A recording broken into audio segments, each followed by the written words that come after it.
Hi everyone. അപ്പോൾ നമുക്ക് ഇന്ന് റൈസ് വെജിറ്റബിൾ സ്വീറ്റ് റെസിപ്പി ചെയ്യാം. അപ്പോൾ മറ്റൊന്നുമല്ല റൈസ് ബർഫി ആണ് നമ്മൾ ഇന്ന് ചെയ്യാൻ പോകുന്നത് കേട്ടോ. ആദ്യം നമുക്ക് 1 കപ്പ് റൈസ് നമ്മുടെ മിക്സിയിലേക്ക് ആഡ് ചെയ്ത് കൊടുക്കാം. ഇത് നന്നായിട്ട് അരച്ച് നല്ല സ്മൂത്ത് പേസ്റ്റ് ആക്കി എടുത്തിട്ട് വരാമേ നമുക്ക്. അപ്പോൾ നമ്മൾ റൈസ് നന്നായിട്ട് അരച്ചെടുത്തിട്ടുണ്ട്. അപ്പോൾ നല്ല സ്മൂത്ത് പേസ്റ്റ് ആയിട്ടുണ്ട് കേട്ടോ. ഇത് നമുക്കൊരു സൈഡിലേക്ക് മാറ്റി വെക്കാം. ഇനി നമുക്കൊരു പാൻ എടുക്കാം. പാൻ ഒന്ന് ചൂടാകുമ്പോൾ അതിലേക്ക് നമുക്ക് 4 ടേബിൾ സ്പൂൺ നെയ്യ് ചേർത്ത് കൊടുക്കാം. അപ്പോൾ നമ്മുടെ നെയ്യൊക്കെ ചൂടായി വരുമ്പോൾ നമുക്ക് അതിലേക്ക് 3 ടേബിൾ സ്പൂൺ റവ കൂടെ ചേർത്ത് കൊടുക്കാം. നമ്മുടെ നെയ്യിൽ റവ നന്നായിട്ട് നല്ല മൂത്ത് വരുന്ന സമയത്തുണ്ടല്ലോ നല്ലൊരു മണം വരുവേ. അത് മാത്രമല്ല നമ്മുടെ റവയുടെ കളറൊക്കെ മാറി നല്ല ഗോൾഡൻ ഷെയ്ഡ് ആവും. അപ്പോൾ നമ്മുടെ റവയൊക്കെ നല്ല ഗോൾഡൻ കളർ ആയിട്ടുണ്ട്. ഇനി നമുക്കിതിലേക്ക് നമ്മൾ അരച്ച് വെച്ചിരിക്കുന്ന നമ്മുടെ ചോറ് കൂടെ ചേർത്ത് കൊടുക്കാം. ഇത് രണ്ടും കൂടെ നമുക്ക് നന്നായിട്ട് യോജിപ്പിച്ചെടുക്കാം. ഫ്ലെയിം കുറച്ചിട്ട് പ്രത്യേകം ശ്രദ്ധിക്കണം കേട്ടോ. അപ്പോൾ ലോ ഫ്ലെയിമിൽ വെച്ചിട്ട് വേണം നമ്മളിത് കുക്ക് ചെയ്തെടുക്കാനായിട്ട്, അല്ലെങ്കിൽ വേഗം കരിഞ്ഞു പോവേ. ഇനി നമുക്ക് 1/2 കപ്പ് പഞ്ചസാര കൂടെ ചേർത്ത് കൊടുക്കാം. പിന്നെ ഒരു ഫ്ലേവറിന് വേണ്ടി നമുക്ക് ഒരു 4 ഏലക്ക പൊടിച്ചത് കൂടെ ചേർക്കാമേ.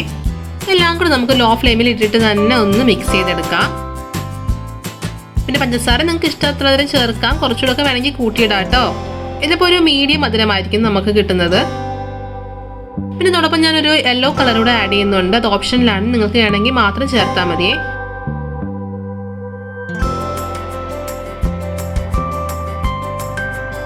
ഇനി നമുക്ക് 3 ടേബിൾ സ്പൂൺ പാലൂടെ ചേർത്ത് കൊടുക്കാം. എന്നിട്ട് നന്നായിട്ട് മിക്സ് ചെയ്തെടുക്കണം കേട്ടോ. പിന്നെ പാലിൽ നിന്ന് നമുക്ക് വിട്ട് വരുന്ന പരുവ് ആവുന്നിടം വരെ നമ്മൾ നന്നായിട്ട് ഇളക്കിക്കൊണ്ടേ ഇരിക്കുക. പിന്നെ ഒരുപാട് ഡ്രൈ ആവരുത്, അതുപോലെ ഒരുപാട് മോയിസ്റ്റ് ആവാതിരിക്കാൻ പ്രത്യേകം ശ്രദ്ധിക്കുക. അപ്പം ഇതിൻ്റെ കൺസിസ്റ്റൻസി കാണുമ്പോൾ മനസ്സിലാവും. ഒരുപാട് ഡ്രൈ അല്ല, ഒരുപാട് മോയിസ്റ്റ് അല്ലാത്ത രീതിയിലാണ് നമ്മുടെ ബർഫിയുടെ ഡോ ഇരിക്കുന്നത്. അപ്പം ഈ പാനിൽ നമുക്ക് നന്നായിട്ട് വിട്ട് വന്ന് നല്ല സെറ്റായിട്ട് വന്നിട്ടുണ്ട്. ഇനി നമുക്കൊരു ട്രേയിലേക്ക് മാറ്റാം.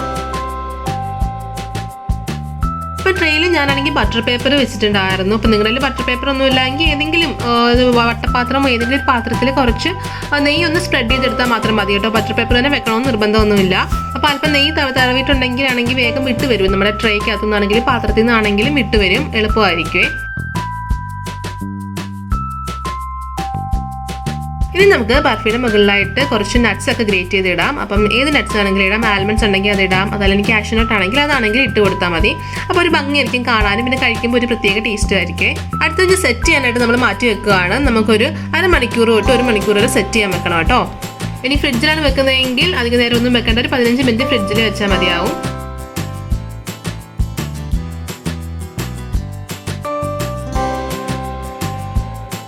അങ്ങനെ നമ്മുടെ ബർഫി ഇവിടെ സെറ്റായിട്ട് വന്നിട്ടുണ്ട്. ഞാനൊരു 1/2 മണിക്കൂർ കഴിഞ്ഞപ്പം ഞാനിവിടെ ബർഫി നമ്മൾ സെറ്റായിട്ട് വന്നിട്ടുണ്ട്. നമുക്ക് കട്ട് ചെയ്ത് ഇവിടെ നോക്കാം. അപ്പോൾ നമ്മുടെ ഈ സൂപ്പർ ടേസ്റ്റി ആയിട്ടുള്ള റൈസ് ബർഫി ഇവിടെ റെഡി ആയിരിക്കുകയാണ്.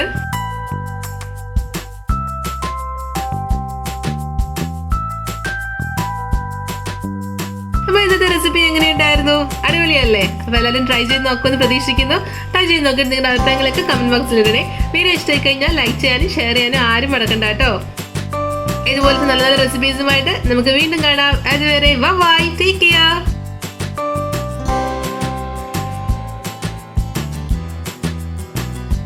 രുചിയുടെ വർണ്ണങ്ങൾ നിങ്ങളുടെ മനസ്സ് നിറയ്ക്കട്ടെ. സ്നേഹത്തോടെ റോഷ്നീസ് ഫുഡ് ആൻഡ് ലൈഫ്.